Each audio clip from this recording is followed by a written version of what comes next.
Hi, everyone. Thanks for joining us for today's webinar, Cities Engaging Youth as Nature Advocates.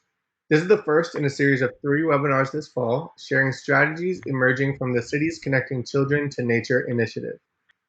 My name is CJ Golding, and I support the initiative here at the Children in Nature Network.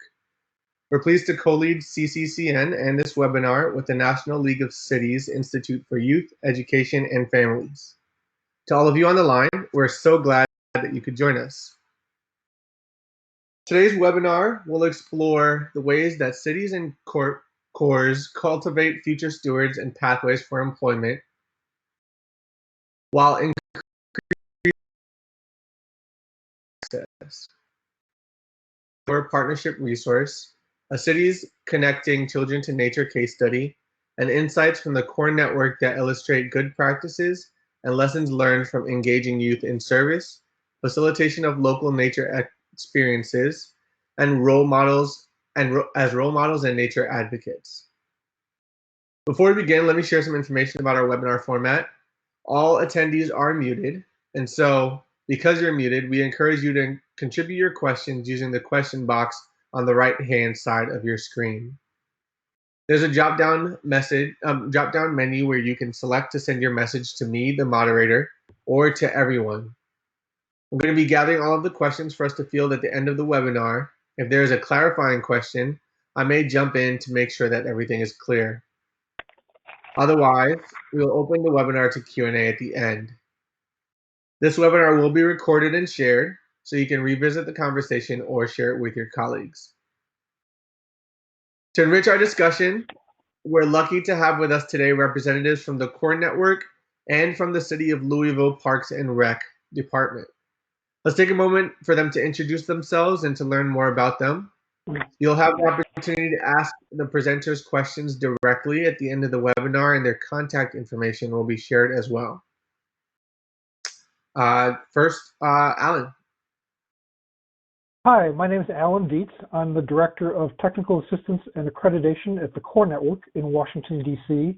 I have the best job in the world because I don't have to live in Washington, D.C. I live in the Cascade Mountains in Washington State, and I commute back and forth to Washington, D.C. The Core Network is a national organization of over 130 youth conservation corps throughout the country. And we will dig in a little bit deeper as we go through the webinar about what the Core Network is and what individual corps can do to help support the initiatives in your local communities. Back to you, CJ. Thank you.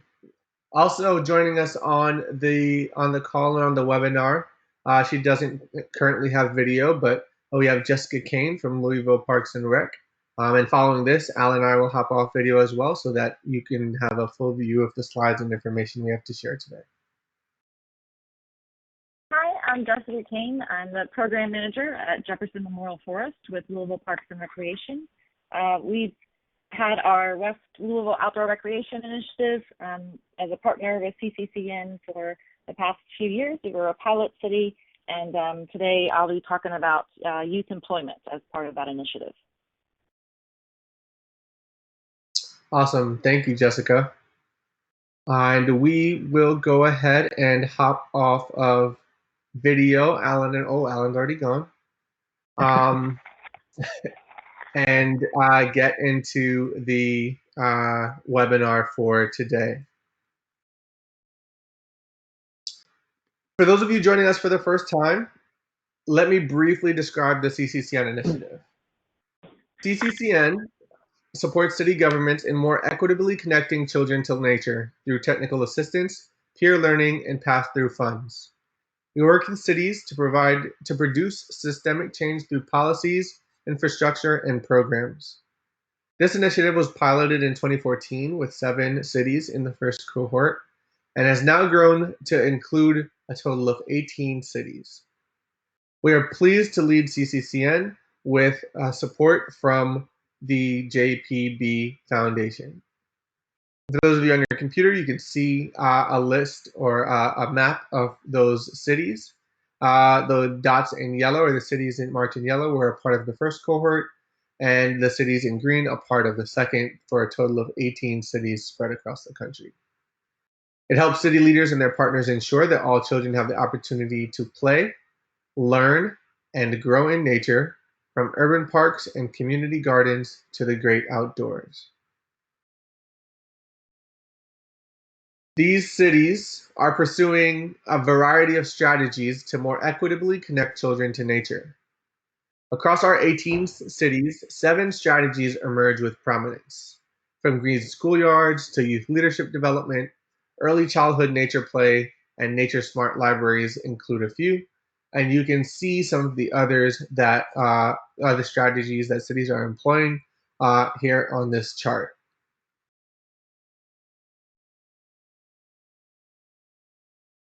This strategy is also founded and based in research.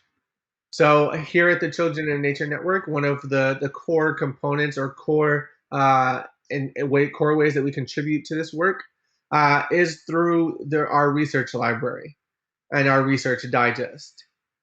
Some of the evidence that exists to support the benefits of youth service and youth connection with nature are listed here. So 4 articles are shown here. So predictors of adult pro-environmental behavior overlap with but aren't the same as predictors of youth environmental action.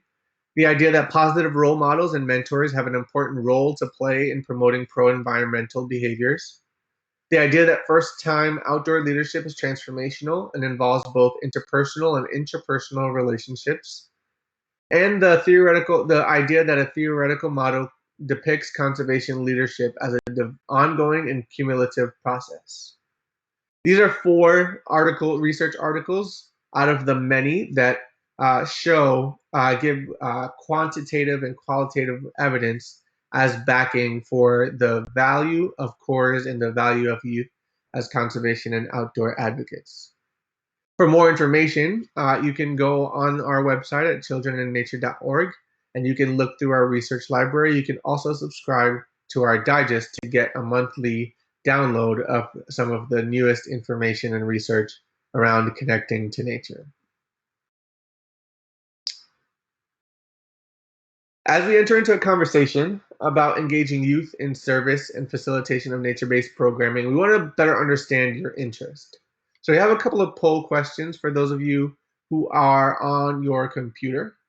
And we would like to, we're going to send them out for folks to fill out and to populate, just to understand a little bit about who it is you work with and where you're coming from. The first one says, what age continuum do you work with? And it's on your screen.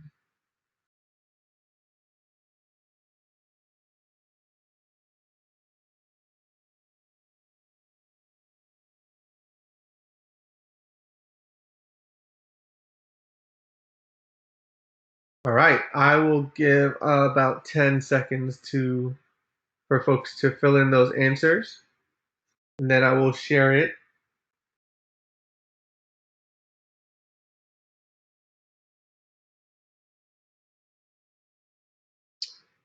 There's a question that says, can we pick more than one?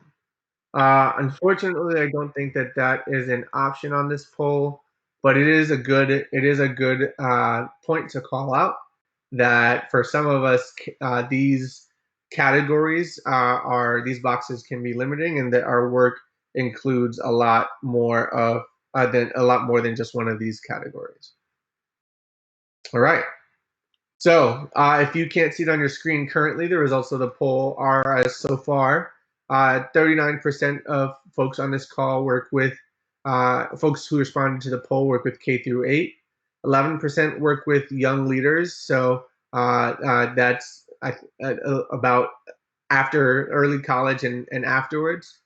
12% work with high school and early college age, and 5% work with millennial and up, and then 33% work with an age range that doesn't necessarily fit into those categories. Our next question, or our next poll, what is as follows. What is your association to young leaders in your work? Do you do direct programming? Do you do resource development? Do you do career development, or does your association with young leaders fall into a category that is not listed?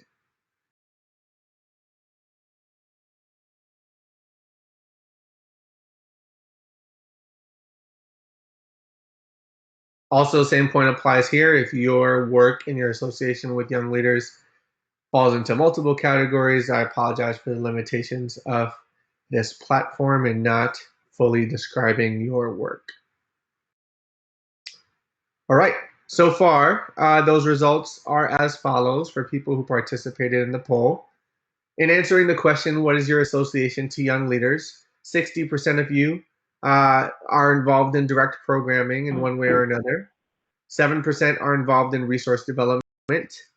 4% are involved in career development, and 30% are involved in some other way. Feel free, if you have access to the computer, and to type into the chat what some of those other examples might be. And our final question, our final poll question, is as follows. Which sector do you work in? Do you work in a nonprofit? Do you work in a for-profit? Do you work in a government agency? Do you work in education, which again does overlap some of those other categories? Or do you work in a different structure of an organization?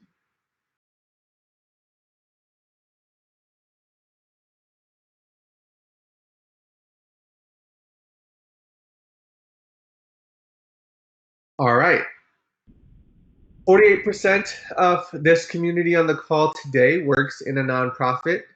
13% works at a for-profit, 27% works for a government agency, 8% work at an educational institution, and 5% work for some other type of organization or institution.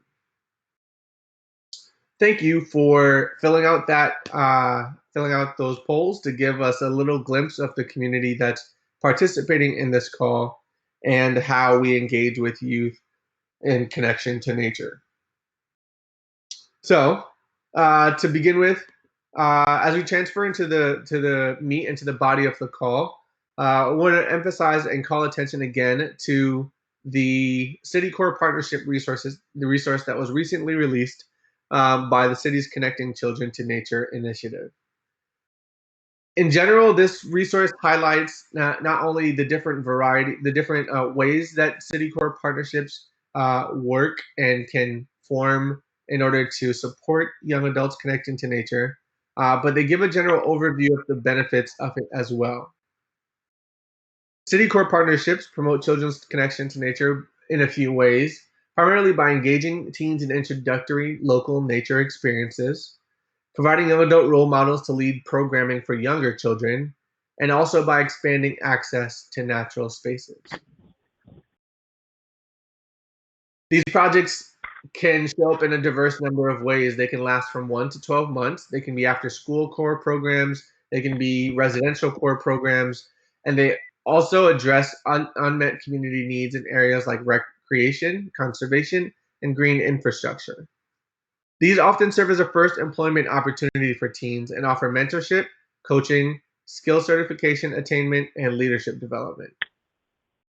I hesitated using a picture of myself here on this slide, but I myself am a product of working with a core and leading a high school core for a summer, working in Seattle City Park.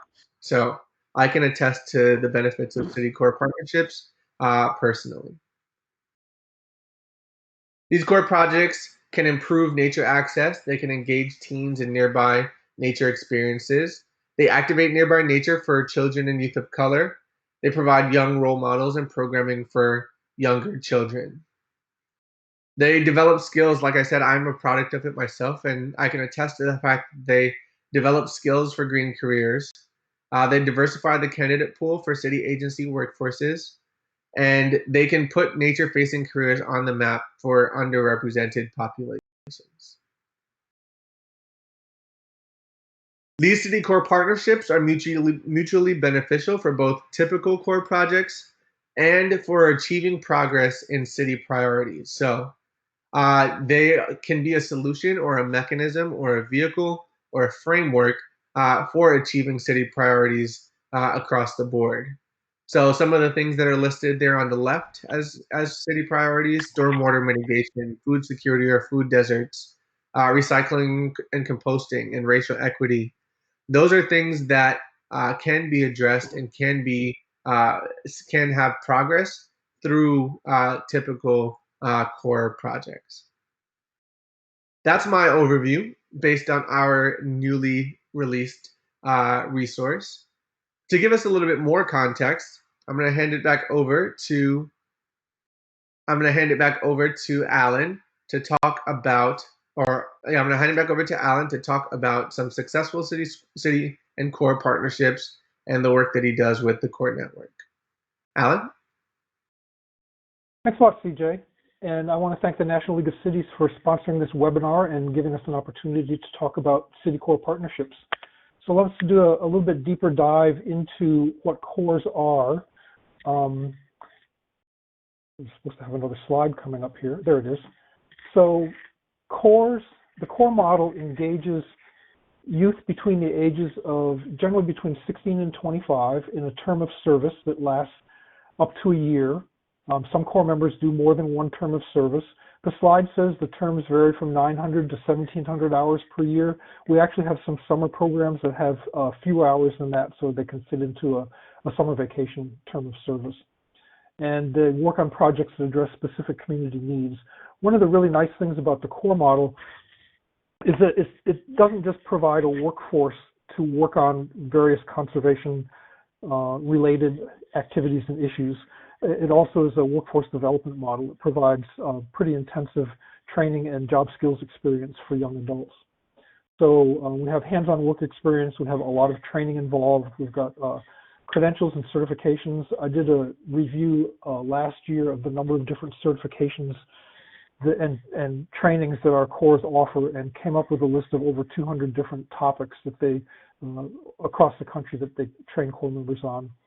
Many cores also have a strong education component to their core experience and offer support or direct help in helping core members receive their high school diploma or GED, or do some college readiness or college prep activities. And then obviously training related to specific career paths. With the population that many of our cores are dealing with, we talk about working with opportunity youth, so youth who are unemployed and out of school for a certain period of time. We know the importance of providing wraparound services, wraparound support to those individuals so they can be successful in their core experience. And that wraparound support can include everything from individual development plans to case management around housing and food and family issues, drug abuse issues, public assistance, just anything we can do to help support the young person to help them be successful in their core experience. We'll try to build into the program. And then cores offer a stipend or a living allowance to their core members so they have something to live on while they're doing that experience. And then many cores offer an AmeriCorps Education Award that can be used to go on to pay for college, repay a student loan, or go to a trade school. And the next slide. So what do the core participants gain? What's in it for the young adults who participate in the core? Obviously the job training and the credentials. We provide hands-on work experience in a variety of areas, from green infrastructure to recreational activities to conservation activities. The stipend and the living allowance, the Ed Award, the wraparound support. In addition to that, cores generally operate on a crew-based model where they'll have 5 to 8 crew members working together throughout their experience, and the leadership rotates among the individuals in the crew. So they develop leadership skills and civic pride, and I've gone out on many, many site visits where the core members have bragged about how they've brought their family members or their kids to see some of the projects that they've worked on. I know that when I started in the core world, we used to partner with some of the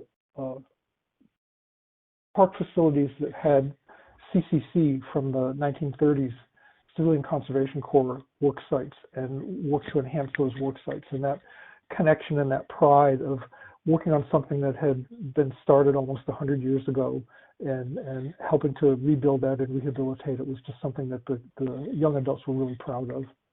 And then an additional benefit that we're adding to a number of the programs that we offer are potential access to direct or non-competitive hiring authority through federal agencies, particularly the National Park Service and the U.S. Forest Service. There are some programs that we operate that provide non-competitive hiring for people who graduate from those programs. This is a map of where our cores are located, and if you go to our website, corenetwork.org, you can search by state and see what cores are located in your state and see who might be close to you if you're interested in partnering with a core. We've got cores in cities, we've got cores in medium-sized towns, and we've got cores in rural areas spread out all over the country. As I mentioned before, over 130 cores, and over 25,000 participants annually enroll in the cores in our network. These are some of the tasks that core members or cores can participate in, and it ranges from working on neighborhood parks and community public spaces. A lot of cities are finding that the money that they put into mowing vacant yards could just as easily be spent on the core that can turn that vacant lot into a community garden or a neighborhood park or another kind of recreation area that'll benefit the community much more than just an empty lot will do. We work on protecting and restoring habitats, everything from removing invasive species to making streams more habitable for salmon, to installing fences and making wildlife boxes and wetland and coastal restoration. We've got a number of crews along the Gulf Coast that are still working on the impact of the oil spill from several years ago.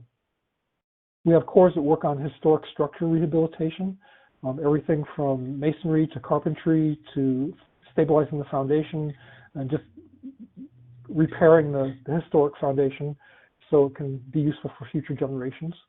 A number of our cores have disaster response or disaster preparedness crews that do everything from work in their local community to responding to disasters nationwide. And then conserving resources, weatherization, light bulb testing to make sure that they're using low energy light bulbs, installing solar panels. And as you see, as I go through this list of activities, how the workforce development piece is really strong here because we're teaching them skills that are very marketable when they leave the core. And then for more advanced core members who may have already graduated from college or who have served a term in another core, we have advanced placements that are more like internships, sort of field internships or office internships, where they're usually placed by themselves and they work on specific projects for the sponsoring agency under the supervision of somebody at that agency. So a lot of different activities that core members can do. These are some of the outcomes from 2018. I'm not going to go through each number, but you can see the habitat that we've restored, the waterways that we've restored, trails constructed, trees, over 1 million trees planted, and the volunteer service hours, about 500,000 volunteer service hours generated through our opportunities. And the next slide. Okay, these are just some pictures of core members working with younger kids. And most of the, as I said, most of the core members that we engage are between the ages of 16 and 25. It can get older than that, up to early 30s for veterans.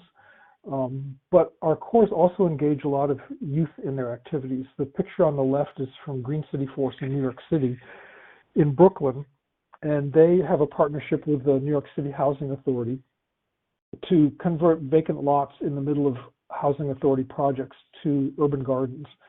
So they're doing a lot of urban gardening.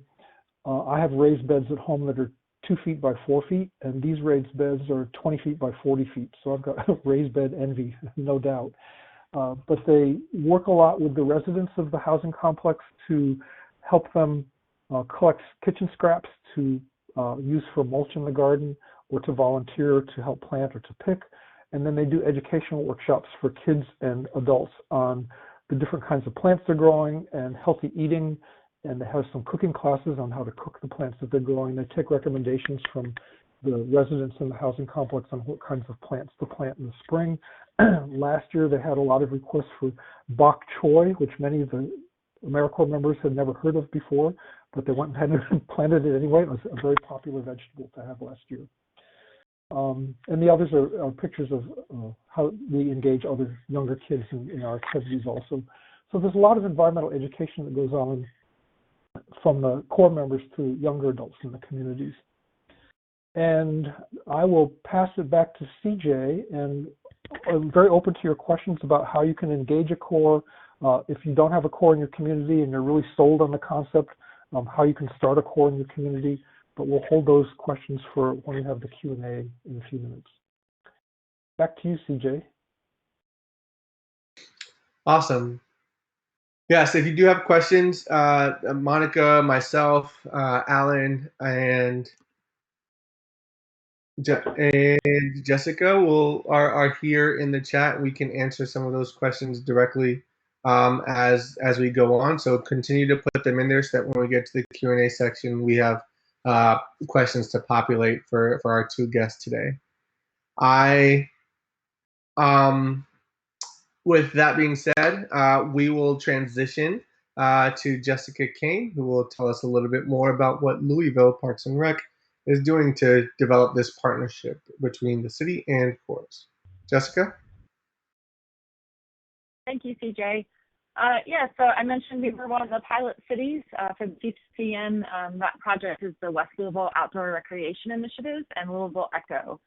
So that is Parks and Rec's overall initiative to increase equitable access to nature for Louisville children and families, and it's focused on expanding programming and improving park infrastructure. We recognized during the process that there was not equitable infrastructure in parks throughout the city, so we have projects such as pond restoration in Chickasaw Park, a boat ramp in another area park, and eventually hopefully leading to a regional environmental education center in Shawnee. Louisville Echo is the programming component of that initiative, and it has several different moving parts to it. So we have school-based trips. We work with 4 local Title I schools. We work with their 3rd to 4th grades. They take several trips out to the forest. We have our out-of-school time programming that starts with really young kids with nature play all the way up to middle school with some recreation activities. We have annual community events, and then today's focus is our youth employment that is also part of that ECHO program. So the youth employment is the focus of today, but one of our main goals is really to create a pipeline for green-facing jobs. So all of those ECHO components are really geared toward that primary goal. There are 2 tracks in our employment. They are environmental education and land management. They do those side by side. So a couple days a week they'll be doing land management type activities, and then another couple of days they'll be doing environmental education with our local community centers. The applicant pool is like 16 to 21-year-olds. We hire about 10 kids each summer that are trained on hard and soft skills that are demanded in today's land management and EE fields. The infrastructure projects, land management type projects that they're doing, they built, as you can see in the photos, a bicycle pump track at Shawnee Park. This past summer, they were doing some invasive removals, and hopefully next year they're going to be learning some green infrastructure projects with installing a bioswale. So in order for a successful youth employment program, it really takes a lot of partners. Our youth employment program is part of our Mayor's Summer Works program that's supported by Kentucky Interworks and Youth Build. We have a really close working relationship with our community centers. That's where the environmental education takes place. We also work with outside partners such as Metropolitan Sewer District, who are helping provide some of that green infrastructure training and potential certifications for the youth. As far as direct support for our youth, Summer Works program is definitely instrumental. They do a lot of the recruiting as well as the administrative support, like payments of the youth and providing public transportation credits so that people can get to the locations. We hire a job coach each year, and this serves as the direct supervisor for the youth. They provide support for both hard and soft skills of the job. They'll have a day each week that the youth learn to improve upon skills needed in the workforce, like mock interviews, resume building, general attitudes towards work, and how to work as a team. At JMF, we have our ECHO Community Outreach Specialist, who is sort of the direct support for that job coach and is often present and working with the youth as well. So as I mentioned, the next slide, some of our overall goals for the Youth Employment Program are to create active community members, instill the next generation of park managers, landscape architects, environmental educators, really trying to create a pipeline for those green-facing jobs, and to create an equitable workforce throughout our park system, not only system-wide, but at every level of that system.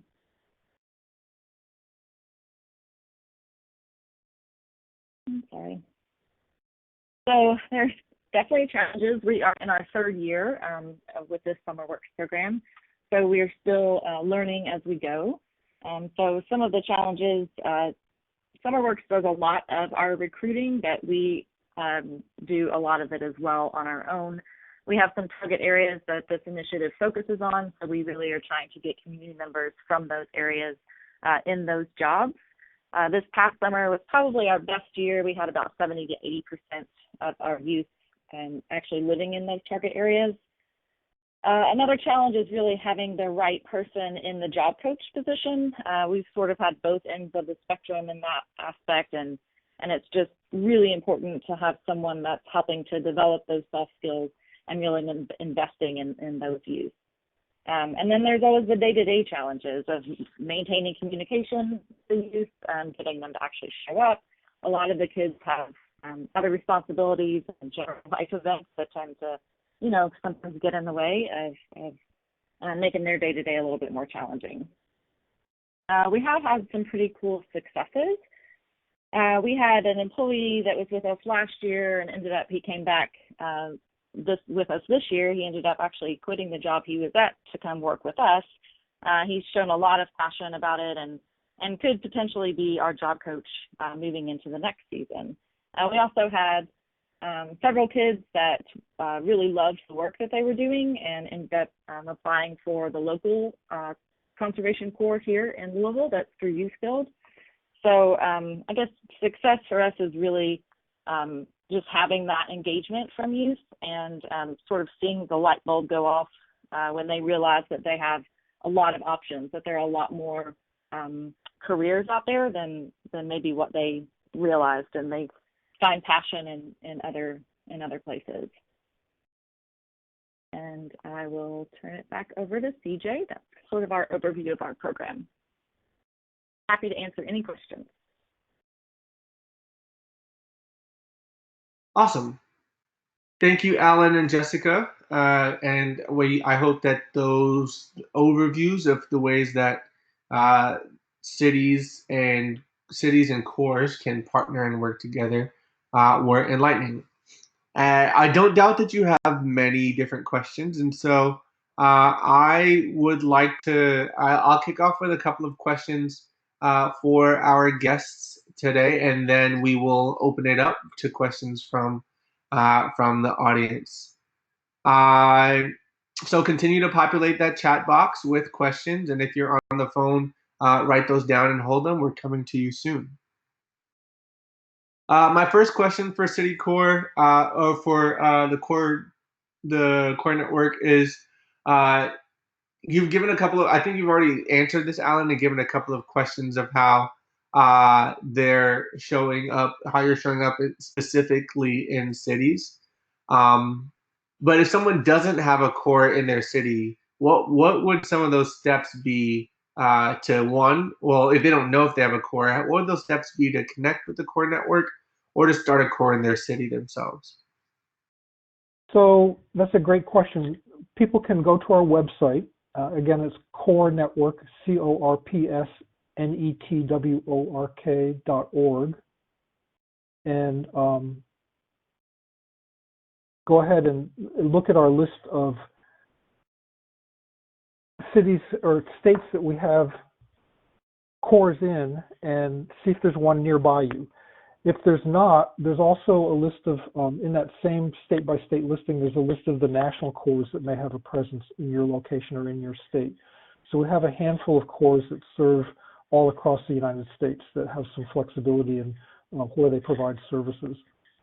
If you don't find a core near you or a core that wants to partner with you, then another option is to start your own core. And we have a manual at the Core Network called Starting a Core, of all things, that we can share with you, and we'd be glad to talk with you on the phone about what that would involve, the process that it would go through, and kind of send you on the right path. We also have the ability, if you're interested in a more formal relationship with the Core Network to help you get started, we have the ability to send a team out to your community, which we've done in other places, and basically do a community-wide needs assessment and interview a bunch of potential partners and sponsors and help put together the framework for starting a core. So any of those would be a good approach. Awesome, thank you. A second question for you is as follows. How do cores work effectively with cities to connect children to nature? And I think you got into the details of the connecting to nature portion. I think the question that I'm asking is a little bit more towards the area of how you develop those partnerships. And this goes for both of you. How do you develop those partnerships with all of the great organizations you listed and the city departments and things like that? What are some of those steps? So some of that depends on how the core is being funded. So some cores have funding relationships with their local community, their city parks department, sometimes the city water departments, that are just, we'll give you $100,000 to manage a core and to work on these kinds of projects. That's more like a grant relationship where you're getting a sum of money to go out and do good work. Another pretty common relationship is what we call a fee-for-service relationship, where the core actively seeks out contracts to do work and bids on the contracts and carries out the work based on that contractual relationship. So the contract will specify the specific work that's going to be done and how much the core will be reimbursed for getting that work accomplished, and then deliverables along the way. So both of those are ways to do that. We also have a number of grant-funded programs through the Core Network that we pass on, that we sub-grant to our membership, that provide funding typically through AmeriCorps for different kinds of core work. So anyway, there are a bunch of different funding possibilities. The manual we have on how to start a core kind of walks through what those options are for how to develop a relationship, and we have sample MOUs or memorandum of understanding that we can share also. Great. I think we have a couple who are interested in those different options of funding that you had talked about. Great. Jessica, do you want to chime in on some of those and that answer of how you develop and build those relationships? Yeah, so we've been really lucky. Our mayor is a big supporter, and he sort of began that program of summer work. So we really took advantage of that and looked for other partners as far as where the need was and sort of what we wanted to accomplish. So again, the community centers and really getting those youth engaged within their community was really important to us. So just sort of looking to see, where the goals sort of meet together and how you can benefit each other. Awesome.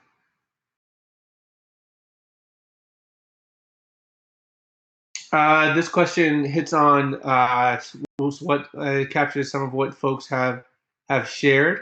What are the structures of support you've created to mentor the development of young leaders? Jessica, I know you talked about the job coach that you hire each summer, and Alan, I know that as a part of cores, those core leaders are a source of support for them as well. What are some of the other structures of support that that are employed to support these young people as they're connecting to nature? And some folks in the chat have asked about the idea of trauma-informed training or support in terms of transportation and things along those lines.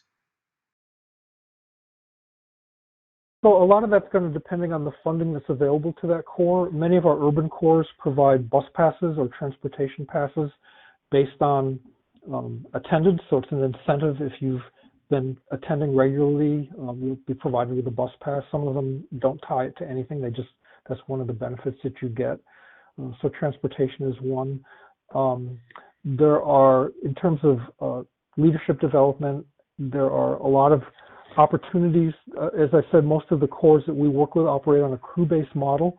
So they're generally 5 to 8 corps members in a crew with a crew leader and an assistant crew leader that are paid staff. Generally, they're often corps members who want a promotional opportunity within the field. So they go from being a corps member one year to being an assistant crew leader the next year to being a crew leader the following year, and gradually work their way up into a paid staff position. But there are plenty of leadership opportunities within the crew structure itself to learn leadership skills and practice leadership skills. And Jessica? Yeah, our support really comes from all of the different partners involved. Our job coach is huge, and having the right person in that position. But as I mentioned, our community outreach specialist is also very much involved with the youth throughout the summer. The summer work folks and the youth build staff are also really plugged in to making sure that those youth are successful in getting what they need. Transportation is included in that program. We also have, a 15-passenger van that we can transport kids if they don't have a way to get to and from certain places. So it's a rounded support system coming from all sides. Thank you. And CJ, let me address the trauma-based question also. And I think you've hit on one of the challenges of corps in that they've got limited funding to provide support services, so they very often look to the community for support. One of the trends that we've seen over the last couple of years is that as the economy has improved, the ability to recruit young people to serve in a corps, like the kinds of corps experiences we're talking about, has become progressively more difficult. I think if a young person goes out and compares what looks like a comparison of the salary, corps often come out near the bottom of the list because they're not paying a lot, but that negates the job training and the job experience that you're getting in that corps. But nonetheless, they're paying at the bottom of the pay scale in most communities, minimum wage. So what we're seeing is that as the economy is strengthening and more job opportunities are available, that people are tending to move towards those job opportunities, and what we're recruiting more and more are harder to serve youth in the corps that have more of those needs that corps are challenged to face. We're trying to figure out how to deal with that. We don't have all the answers now, but it's definitely something that's on our radar. Thank you, Alan.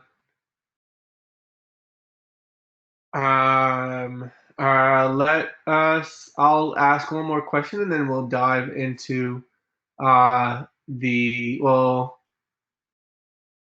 two more questions, and then we'll dive into Q&A for the last large chunk of our webinar. The first question is matter of priorities or relationship in a different sense. Is from your perspective and the work that you do, how does this effort fit into the CCCN initiative?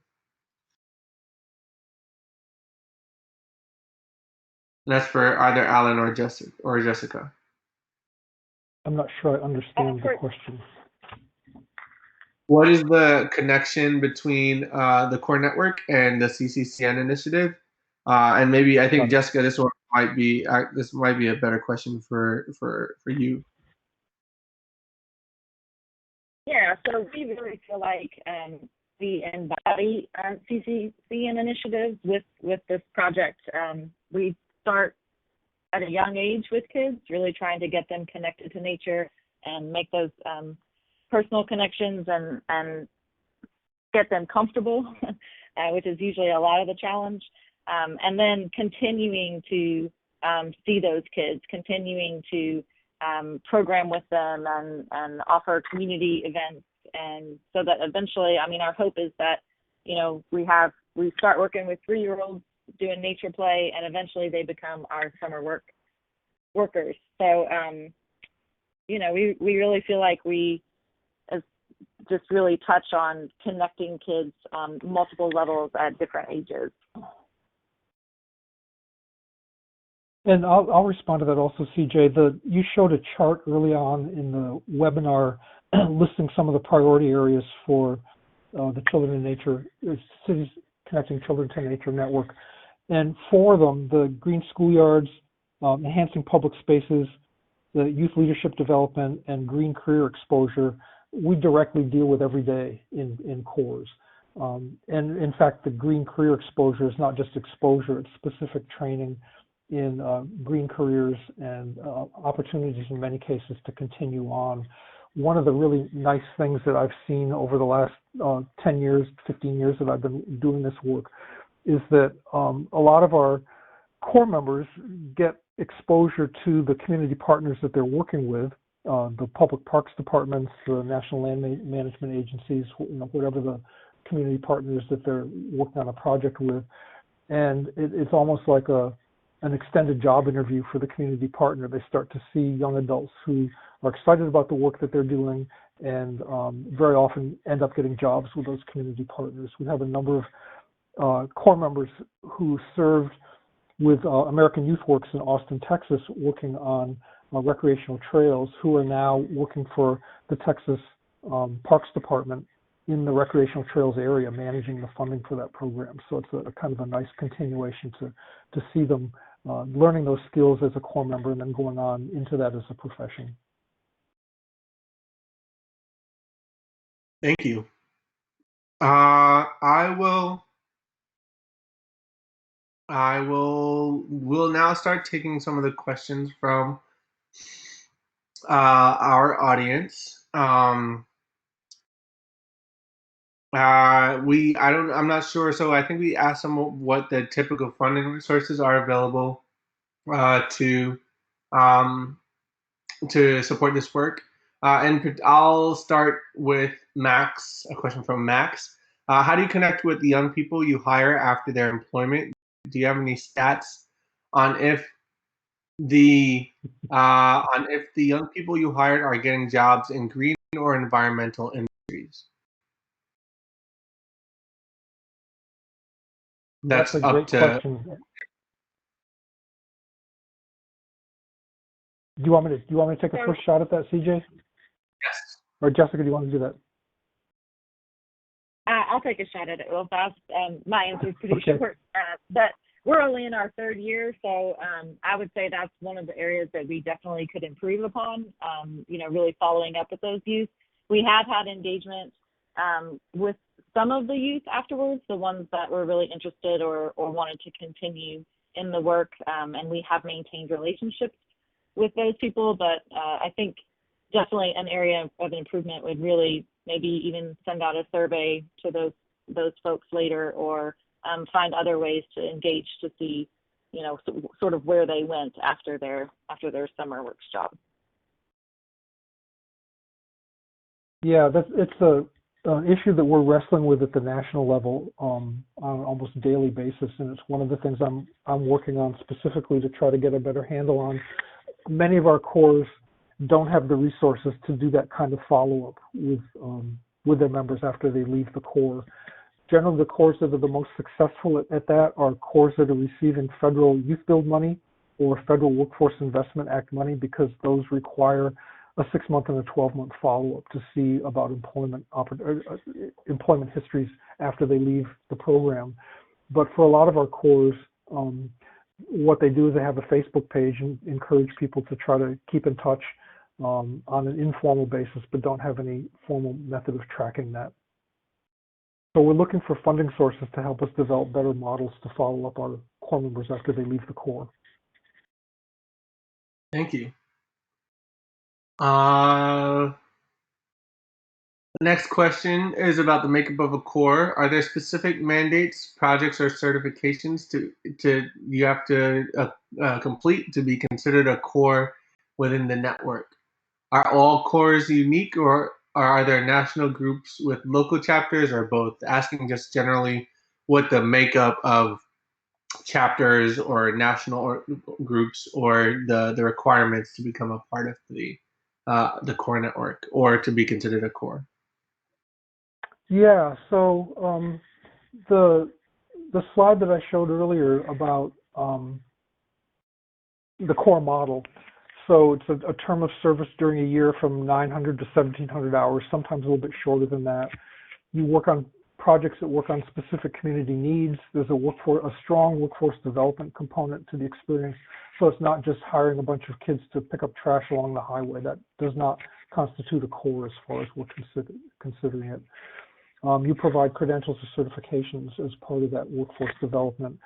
There's and this is not required, but in many cases there's an education component, and then wraparound support to help ensure the success of the people in the program. And then you pay a stipend or a living allowance. That's also an important thing. This is not a volunteer experience if you want to become a member of the core world. We have what we call an emerging core category, the core network, where if you meet the basic criteria, you can join our membership as an emerging core, and we'll provide technical assistance and support to you for the first 2 years of your existence to help you get off the ground. There are national cores that are looking usually for expansion opportunities, and if you're interested in that, please get in touch with me or the core network, and we can steer you in the direction of somebody who might be appropriate for you. Yeah, so there are a lot of different models. Cores look different. They do different things. We also have an accreditation process that has a set of 76 standards for what makes up a good core and best practices associated with each of those standards. And we share those with people who want to start a core and encourage them to start off on the right foot and adopt those standards as their operating procedures. Awesome, thank you.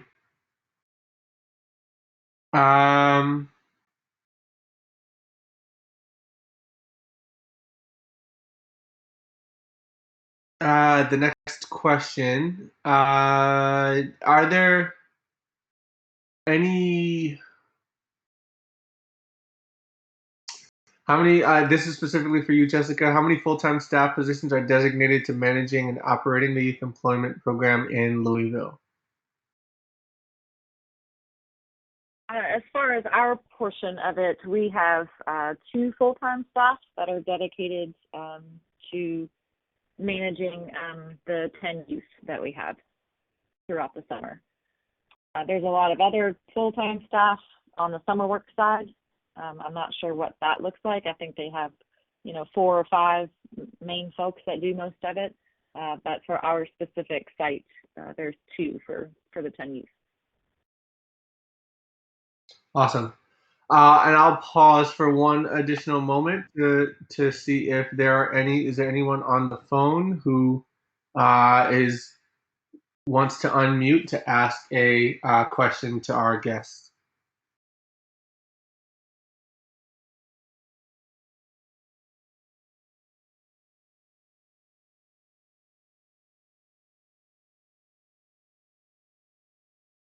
Okay.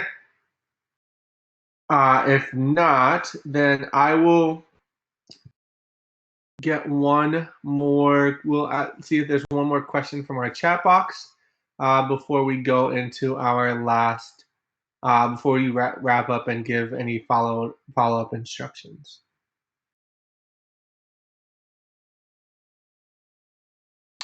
I'll ask this last question.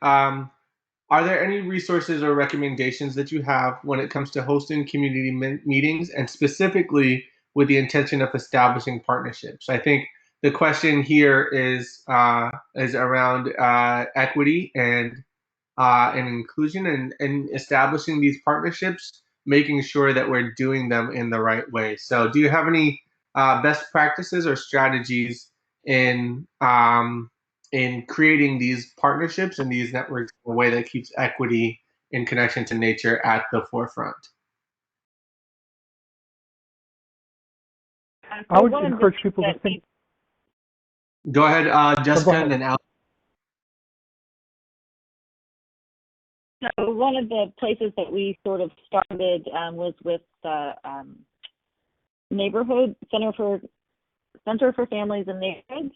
They've been a big help to help us sort of engage with specific communities that we're wanting to engage with and really be inclusive in that process. So I don't know what city that question's coming from, but we do have a pretty nice resource here that is directly connected to a lot of the communities and neighborhoods. I would agree with that. I would encourage you to think broadly when you think about potential partnerships, starting at the neighborhood level. Neighborhoods are going to be pretty directly affected by the kind of work that core members do in urban parks and urban landscapes, schools and stuff like that. So it's a really nice idea to get them involved pretty early on. But think broadly about what you're looking for out of a partnership. For example, it's not just the work that you're doing, but it's also how you recruit potential core members. So are you designing a program to serve a certain population as well as to provide certain conservation experiences for the people who are involved in the program? There are some communities that specifically target opportunity youth as their core members. The New York City Housing Authority project, Green City Force, that I talked about earlier, only hires core members who live in public housing to be core members, because most of their or all of their work is in public housing projects. They wanted to engage people who lived in the projects to be core members and provide them workforce development skills and training and a leg up. The equity issue is an interesting one, though, and it kind of goes beyond what we're talking about here, but I'll briefly mention it. Many of our large cores in the West work on public lands pretty exclusively. So they're working with the National Park Service, the Forest Service, the Bureau of Land Management, Fish and Wildlife on large projects in the wilderness, and have typically attracted white college-educated youth to do that. So one of the challenges is, how do we get a more diverse group of people engaged in our core as core members? And one of the strategies one of the barriers that we found is just a basic issue about being able to afford to go out west, being able to afford to move out west, being able to afford the equipment that you need to go camping for three or 4 weeks at a time on a service project. And so several of the large cores out west have set up scholarship programs to try to attract more urban youth to participate in the experiences that the cores offer. I think there are a variety of ways to go about doing that, and it's sorry, I'm getting another call coming. I'm trying to hang up on.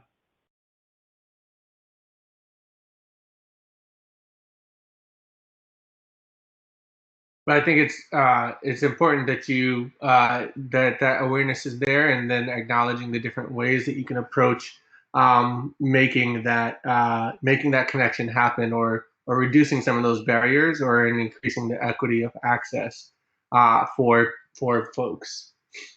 With that being said, I know we are nearing the top of the hour, and so I want to make sure to give folks directions or instructions as to next steps, or ways that they can follow up.